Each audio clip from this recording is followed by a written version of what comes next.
This is the Lone Crater YouTube. We hope this video helps. In this video, I will explain how to erase a lost iPhone. Immediately, open the Find My app on another Apple device or visit iCloud.com. Sign in with your Apple ID to see your devices. If your iPhone is online, you'll see its location. If it's offline, the erase command will be pending until it connects to the internet. This initial step is crucial for securing your personal data quickly. Before considering an erase, ensure Find My was enabled on your iPhone. This feature is the cornerstone of remote management. Remember, erasing your device is a permanent action that cannot be undone. It will delete all content and settings, including photos, messages, and apps, making your data inaccessible to anyone who finds it. This step is vital for privacy.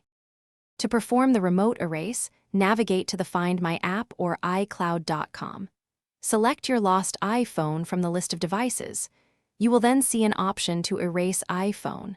Confirm this action when prompted. You might need to enter your Apple ID password. Once confirmed, the erase process will begin as soon as your device connects to the internet, typically within minutes. After your iPhone is erased, it can no longer be tracked using Find My. It will also be removed from your Apple ID device list. It's a good practice to report the loss to your local police department, providing them with your iPhone's serial number. Additionally, contact your mobile carrier to report the device as lost or stolen and discuss potential service suspension. Thanks for watching. Consider subscribing if we helped you.